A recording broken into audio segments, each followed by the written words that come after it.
સુરતમાં આગામી મોહરમ પર્વને અનુલક્ષીને લિંબાયત પોલીસ સ્ટેશન ખાતે શાંતિ સમિતિની એક મહત્વપૂર્ણ બેઠક યોજાઈ છે. તાજિયા જુલુસ શાંતિપૂર્ણ અને સૌહાર્દપૂર્ણ વાતાવરણમાં સંપન્ન થાય તે માટે પોલીસ અને સ્થાનિક આગેવાનો વચ્ચે વિસ્તૃત ચર્ચા થઈ હતી.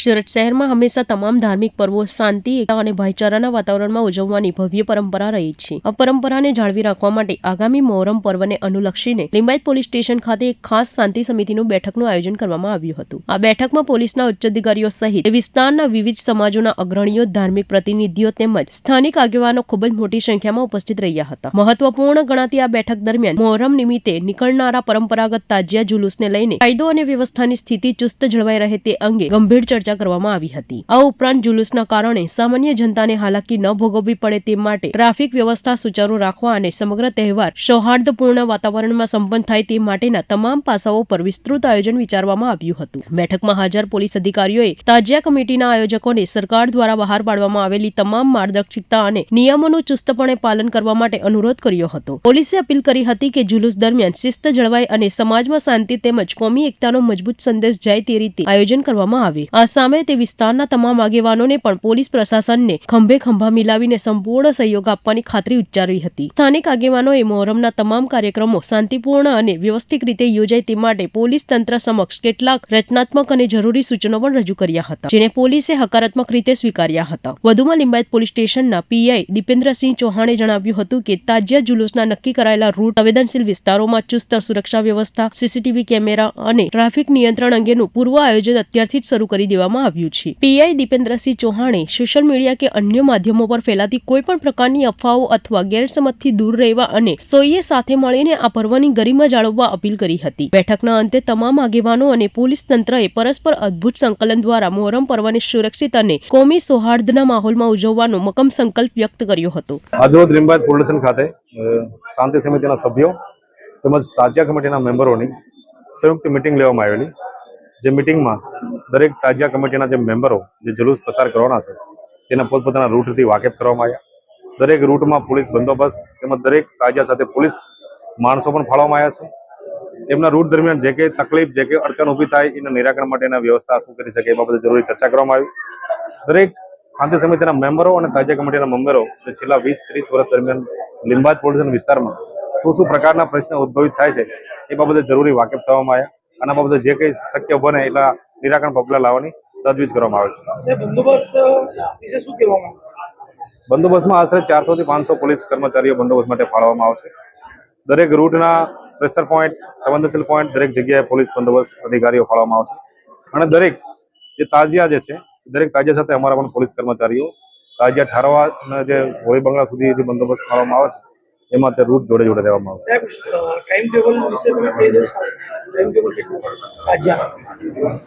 3 વાગ્યાથી 4 વાગ્યા દરમિયાન એ લોકો તાજિયા રવાના કરશે પોતપોતાને જે ધર્મસ્થાન છે ત્યાંથી. અને એ દરમિયાન આશરે 5 વાગ્યા સુધીમાં એ લોકો લિંબાયત પોલીસ વિસ્તાર છોડી અને ઉધના અથવા તો સરબતપુરા પોલીસ વિસ્તારની અંદર પ્રવેશ કરશે.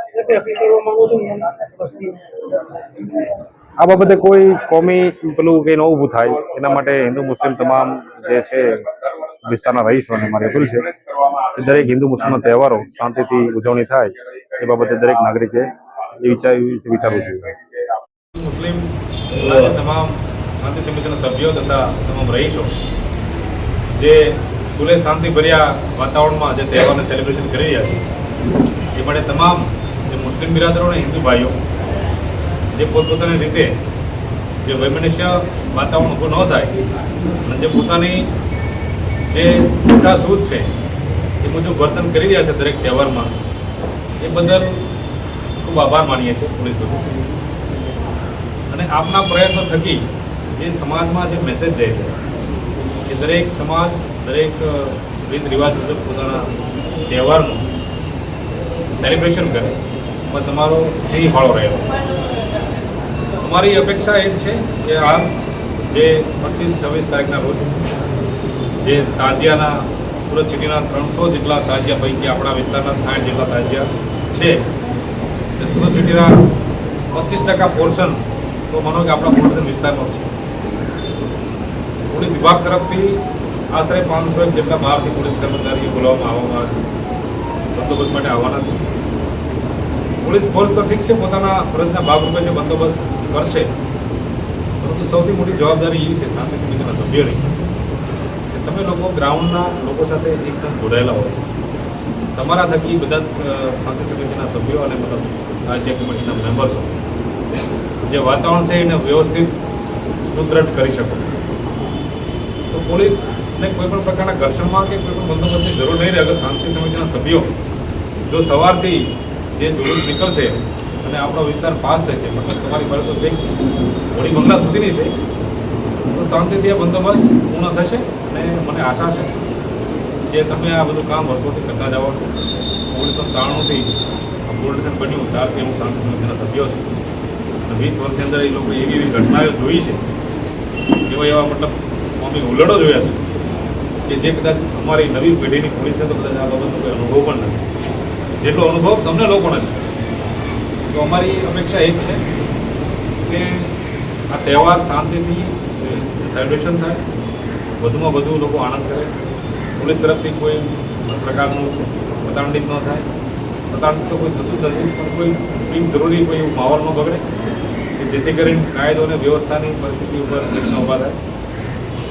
ખાસ કરી અને જે રાજ્ય કમિટીના મેમ્બર્સ છે કે જે રાજ્ય કમિટીની મિટિંગ આશરે 1 વીક પહેલાં લેવામાં આવી, થોડાક જરૂરી સૂચનો મેં લખ્યા છે કે જેમાં સમયસર અહીંથી જુલુસ નીકળે અને સમયસર જે છે ત્યાં ટાઈમે પછી ત્યાં પહોંચી જાય તો પોલીસનો અને તમારો લોકોનો બધાનો સમય બચે.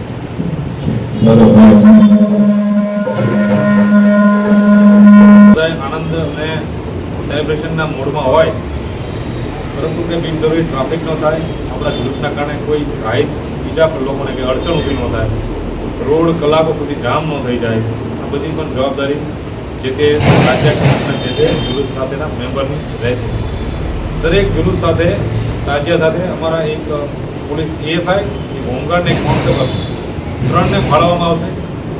જ્યાંથી સ્ટાર્ટ કરીને જે દર વખતે લોકો ખબર જ હશે કે જે હોળી બંગલા જ્યાં પૂરું થાય કે રાજ્ય ઠારવામાં આવે ત્યાં સુધી લોકો બંદોબસ્તમાં જોડે રહેશે. એ સિવાયની અમારી લોકલ પોલીસ અમારા પોલીસ સ્ટેશન વિસ્તાર પૂરતી જોડે રહેશે. જેવું બીજા પોલીસ સ્ટેશનની હદ ચાલુ થશે એટલે બીજા પોલીસ સ્ટેશનની પોલીસ એને રિસીવ કરશે અને આગળ 1 બાય 1 પોલીસ સ્ટેશનમાં પાસ કરવામાં. બીજું કે એવરેજ 8 ફૂટથી 12 ફૂટની હાઇટના મેં લિસ્ટ જોયું, 8 ફૂટથી 12 ફૂટની હાઇટના લગભગ તાજિયા છે. તો એ પ્રમાણે જે કોર્પોરેશનને જાણ કરવામાં આવી છે કે ભાઈ એના ઝાડ કે જે છે એ મરામત કરવામાં આવે. ખોટું જુલુસ પાસ થાય અને ઊભું રહે પછી કોર્પોરેશન બોલે પછી ઝાડનું કટિંગ કરાવવું અને બિનજરૂરી પછી આખો ફ્લો ઊભો રહી જાય, એવું ન થાય એના માટે મને જાણ કરવામાં આવી છે. તમે કોર્પોરેશનને જાણ કરી એ લોકો લગભગ કાલ પરમ દિવસમાં જોઈ લેશે કીધું છે. હાલ સિટીના દરેક વિસ્તારની અંદર એ લોકોને અમે લોકો રૂટ મુજબ કામગીરી કરી રહ્યા છે અને 1-2 દિવસની અંદર આ કામ કોર્પોરેશન દ્વારા કરવામાં આવશે. રૂટ આપણે 2 નક્કી કર્યા હતા. એક રૂટ આપણે બેટી ખાડી ઉતરા પછી જમણી સાઈડ લેવાનું, એક સીધો રૂટ જાય છે પેલું HSC બિલ્ડિંગવાળું. તો બંને રૂટ છે. જે મોટા તાજિયા જે છે એની અમારી અપેક્ષા એવી છે કે એ લોકો રાઈટ સાઈડ લઈને અને નાના તાજિયા છે તે લોકો સીધા ત્યાંથી રાઈટ લઈ અને સીધો બ્રિજ ઉપર ચડી. તો આ પ્રકારનો રૂટ રાખવામાં આવ્યો છે. તમારા રૂટની અંદર કોઈ બિનજરૂરી વાહન પડ્યા હોય કે જે વર્ષોથી ધૂળ ખાતા હોય જેના કારણે જુલુસ નીકળવાની અંદર પ્રોબ્લેમ થઈ શકે, તો એ તો વર્ષોથી વાહન પડ્યું છે તમને લોકોને અત્યારે ખબર જ હશે. તો અમારી વહેલી તકે જાણ કરી દીધી જેથી કરીને અમે લોકો ટ્રાફિકની ક્રેન બોલાવીને એને ટોઈંગ કરાવી દઈએ. પછી તમે કાઢવાનું થાય અડધી કલાક પહેલાં કહેશો કે સાહેબ એક આ વાહન પડ્યું છે 6 મહિનાથી ધૂળ ખાય છે, તો બની શકે કે એ વખતે ટ્રાફિકની ક્રેનો સુરત સિટીની અંદર અલગ અલગ જગ્યાએ એંગેજ હશે અને એ વખતે ટ્રાફિકની ક્રેન બોલાવતા અમને લોકોને કદાચ ઓછામાં ઓછા 2 કલાક જેવો સમય લાગે. એટલે તમે જે પણ મેમ્બરો, જે રાજ્ય કમિટીના સભ્યો, જે રાજ્ય કમિટીના જે અરજી કરી છે અરજદારો, એ પોતાના રૂટની અંદર જો કોઈ એવું વાહન હોય અમે તો ચેક કરાવશું જ. તો તમે તમારે તો ચેક કરીને મને જાણ કરજો કે સાહેબ આ એક વાહન છે, તમે એની આગોતરી જાણ કરી દીધી અથવા તો જે તે વાહન માલિકને જાણ કરી દીધી તું અહીંથી વાહન અત્યારે હટાઈ જાય ટેમ્પરરી, બરાબર. તો એ દિવસે આવા પ્રશ્ન ન આવે એનું ખાસ ધ્યાન રાખજો. બીજું કે જે પણ સ્વાગતના કાર્યક્રમો રાખવામાં આવે છે પદાધિકારીઓ કે અધિકારીઓ, તો મારી ખાસ વિનંતી છે જે કંઈ સન્માન રાખવામાં આવે તો કોઈ લિસ્ટ બનાવવામાં આવે. સિનિયર અધિકારીઓ, સીપી સાહેબ આવે, ડીસીપી સાહેબ આવે, તો તમામ આવે એક લિસ્ટ જે આયોજક હોય એ લિસ્ટ આપે કે ભાઈ આમાં 8 જણા છે કે 5 જણા છે, એ પ્રમાણે રાખજો. પછી એ ઘરે 200 જણા પછી સન્માનમાં આવી જાય તો પછી અધિકારીને આખા સિટીનું એને બધી જગ્યાએ વિઝિટ લેવાની હોય. પછી એવું ન થાય કે આપણા વિસ્તારમાં કલાક સન્માનમાં જ ઊભા રહે. પછી કોઈને ના પાડી શકશે નહીં, કારણ કે બધા સન્માન કરવા તો બધા ના કરી પડે.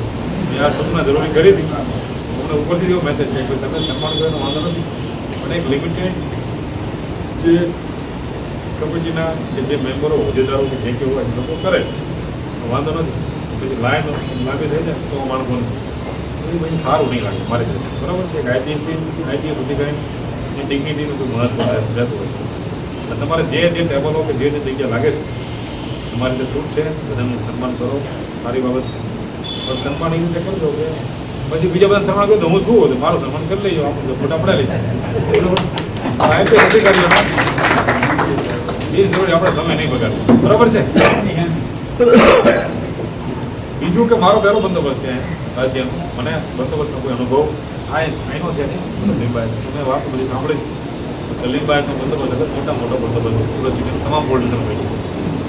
તો તમારો સહકાર જોશે તમારે ડગલેને પગલે. તમને નાની નાની બાબતમાં લોકો પૂછશું, તમને થોડો સહકાર આપશું. અમે બધા નવા છીએ, બધા અધિકારીઓ ફરી ગયા છે, કર્મચારીઓ ફરી ગયા છે. તો કદાચ અમારા એવું આવું તો તમારું ધ્યાન દોરજો કે બહાર આ રીતે કરો.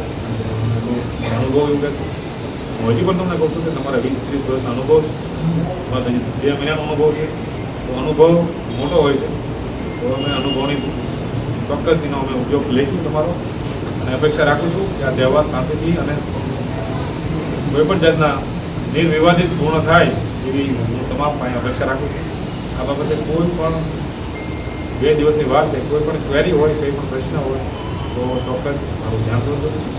અમે એના પ્રિવેન્ટિવ જે કે સ્ટેપ લેવાતા છે એ મને હું લઈ. બરાબર.